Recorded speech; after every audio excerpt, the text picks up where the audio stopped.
একটু আওয়াজ করে বলেন বাজান আমিন। আর বাজান এবার মনোযোগ দিয়ে শুনবেন। পবিত্র কুরআনুল কারীম আল্লাহ রাব্বুল আলামিন বান্দার হেদায়েতের কল্যাণে আল্লাহ পাঠাইলেন। এজন্য আমার আল্লাহ রাব্বুল আলামিন নবীকে ডাক দিয়ে বলল, নবী গো,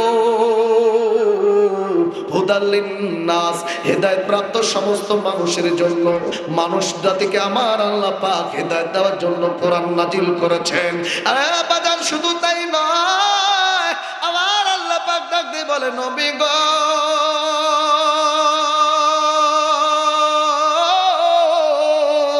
ইয়া রাসূলুল্লাহ, ইয়া হাবিবাল্লাহ, তামাম পৃথিবী জমিনের মানুষগুলোকে আপনি জানায়া দেন নবীজি, যারা অন্ধকার আচ্ছন্নর পথে চলে আসে, এখনো যারা বিপদ আপদ বালা মুসিবতের মধ্যে আছে, যারা পৃথিবীর কোথাও গেলে শান্তি খুঁজে পাচ্ছে না, কোথাও গেলে সমস্যা থেকে সমাধান পাচ্ছে না, ও নবী গো, ওই সমস্ত পাপপোলা মানুষগুলোকে আমি আল্লাহ কোরআন থেকে তাদেরকে জানিয়ে দিন, কিতাবুন আনজালনাহু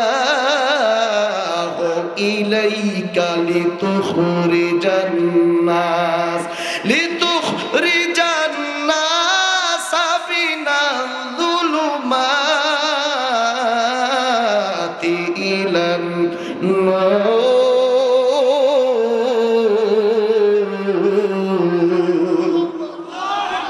এত আসতে বলে আল্লাহু আকবার, জোরে বলেন না ভাই। কেউ যদি আল্লাহু আকবার, সুবহানাল্লাহ, আলহামদুলিল্লাহ তাসবিহগুলো যদি একবার জোরে উচ্চারণ করে, আল্লাহর নবী বলেন একবার বলার সঙ্গে সঙ্গে তার জন্য জান্নাতে একটা গাছ রোপণ করা হয়ে যায়। এই জন্য আল্লাহু আকবার, সুবহানাল্লাহ, আলহামদুলিল্লাহ এই বিষয়গুলো আসতে বলবেন না, জোরে বলবেন। আমার ভাইরা বন্ধুগণ, ও Muhammad, this is a book which will be tool first target of everybody soul is the Quran. আমার আল্লাহ ডাকতে পারে, নবী গো, যারা অন্ধকার আচ্ছন্নর পথে আছে, যারা কোথাও শান্তি খুঁজে পাচ্ছে না, কোথাও গেলে তারা জীবনের সমস্যার সমাধান খুঁজে পায় না, নবী গো, তাদেরকে আপনি বলে দিন তারা যেন কোরআনের কাছে আসে। এই কোরআন মানে কোরআনের কাছে আসে, কোরআন দিয়ে যেন জীবন গড়ে, কারণ আমি আল্লাহ এই কোরআনের মধ্যে সব কিছু দিয়ে দিয়েছি। কিন্তু আমার ভাইরা বন্ধুরা, আজকে দুঃখ জড়িত বিষয় হলো কোরআনের কাছে আমরা আসি না, কোরআন আমরা পড়ি না, বুঝি না, কোরআনের অর্থ বুঝি না, কোরআন আমরা রিসার্চ করি না, অথচ কোরআনের মধ্যে আল্লাহ পাক বলেছেন, আফালা ইয়াতাদাব্বারুনাল কুরআনা আম আলা কুলুবিন আকফালুহা।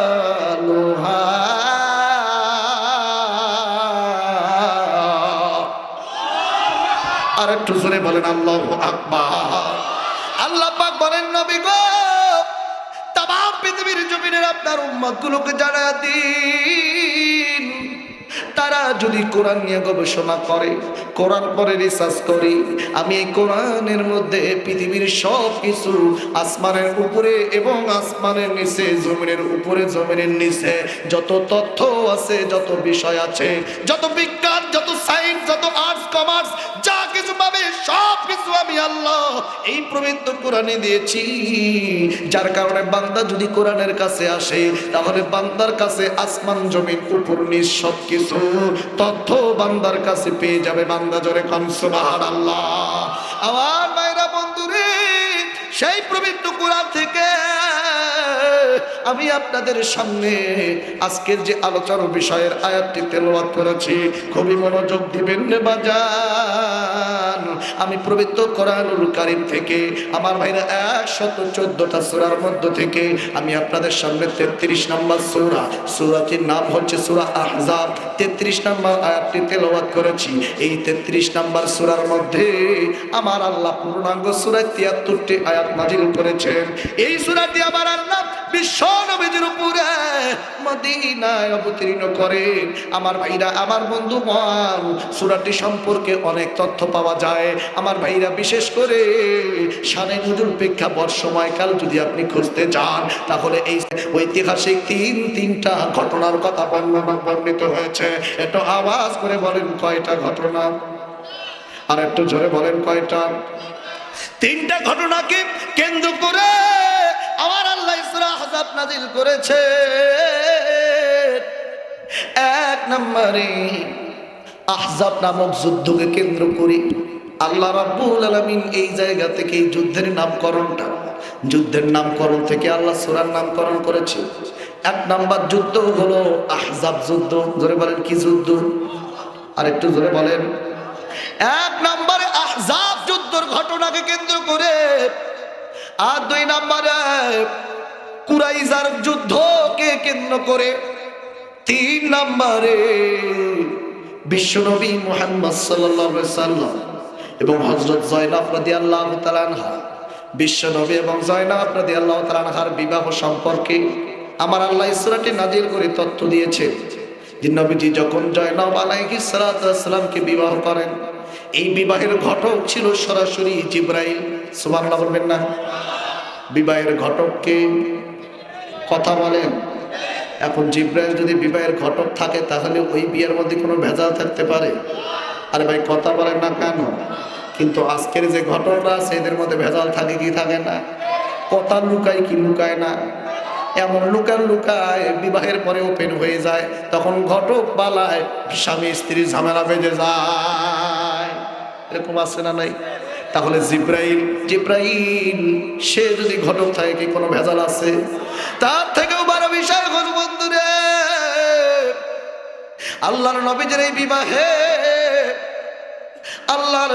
এই বিবাহের সময় জিবরাইল ছিল ঘটক আর কাজী, দুনিয়ার কেউ নয়। আল্লাহর নবীর এই বিবাহের কাজী হলেন সরাসরি আমার আল্লাহ। কিরা ভাগ্যবান! জিবরাইল ঘটক, আল্লাহ হলো কাজী। জোরে কোন সুবহানাল্লাহ! আর একটু জোরে কোন না সুবহানাল্লাহ। এই সূরাটি আল্লাহ পাক নাজিল করেছেন মদিনায় বিশ্ব নবীজির উপর এমন একটি সময়ে যখন, খুব মনোযোগ দেন কথা, কিন্তু অন্যদিকে মনোযোগ দিলে বুঝবেন না, মনোযোগ দিতে হবে। বিশ্ব নবীজির সময় যখন সমস্ত ইহুদি নাচারা জাতিগুলো, বিভিন্ন গোত্র সম্প্রদায়, বিজাতি বিধর্মী, তারা ঐক্যবদ্ধ জোট বাড়ছে ইসলামকে ধ্বংস করার জন্য। কি করার জন্য? খুব মনোযোগ দেন। জোট বাড়ছে ইসলামকে ধ্বংস করার জন্য।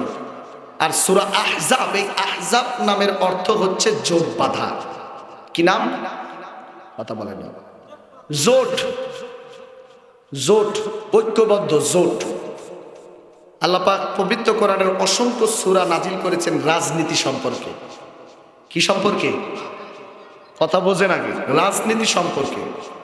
সূরা 61 নম্বর সূরা, সূরাতুস সফ। এই সফ সূরার নামকরণটা আল্লাহ কত সারিবদ্ধ হও। কি হও? সারিবদ্ধ হও, লাইন হও। সিসাজালা প্রাচীর মতো তোমরা সামনের দিকে দাঁড়িয়ে যাও। অনেকে আমরা রাজনীতি একদিকে করি, কোরআন আরেক দিকে করি। এটা ভুল তথ্য ভাই, আমাদেরকে ভুল বোঝানো হয়েছে। যাব সেটা ক্লিয়ার করে নেন। আল্লাহ পাক পবিত্র কোরআনুল কারীমের প্রায় 550 আয়াত নাজিল করেছেন রাজনীতি বলতে রাষ্ট্র পরিচালনার বিষয়। আর রাষ্ট্র পরিচালনার বিষয়টাই তো রাজনীতি, ঠিক কিনা? কথা বলেন না কেন আপনারা? এখন রাজনীতি বলতে আমরা কি বুঝি? কোরআনের রাজনীতি আর বর্তমান প্রচলিত রাজনীতি কখনো কি এক নাকি? কথা বলেন। কোরআনের রাজনীতি আর বর্তমানের পচা রাজনীতি, কথা বলে না, পচা রাজনীতি, এ দুটো এক নয়। সেই সময় রাজনীতি করেছেন কর্মের মাধ্যমে, মানুষকে ভালোবাসার মাধ্যমে, মানুষের উপকার করার জন্যে। আর এখনকার রাজনীতি হচ্ছে নেতার পায়ে তেল মাখার রাজনীতি, নেতার পায়ে তেল মেখে উপরে যাওয়ার রাজনীতি।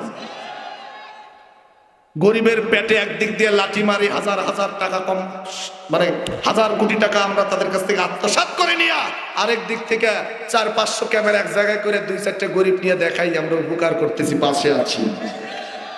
কথা বলে, এগুলোই হচ্ছে দুর্গন্ধ বিশ্রী ডাস্টবিনের ময়লার মতো রাজনীতি। কথা বলেন ঠিক কিনা? রাসূল সাল্লাল্লাহু আলাইহি ওয়াসাল্লাম রাজনীতি করেছেন, কোনো ক্যামেরা মিডিয়া ছিল না, ঠিক কিনা? কাউকে দেখানোর মতো সুযোগ ছিল না। রাসূল সাল্লাল্লাহু আলাইহি সাল্লামের রাজনীতি হলো একজন অসহায় মানুষ না খেয়ে আছে, দিনের আধারে নয় রাতের আধারে নিজে তার বাড়িতে গিয়ে অসহায় ব্যক্তিকে সাহায্য করে এসেছে।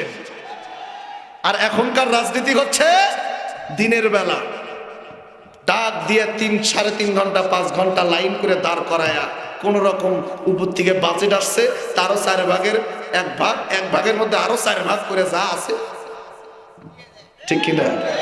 কথা বলে না কেন? তাহলে কোরআনের রাজনীতি আর বর্তমান প্রচলিত রাজনীতি কি এক? এই কারণে আমাদের দেশের কিছু মানুষ রাজনীতিবিদ, তারা বলে হুজুর কোরআন থেকে কথা বলবেন কিন্তু রাজনীতি কথা বলবেন না।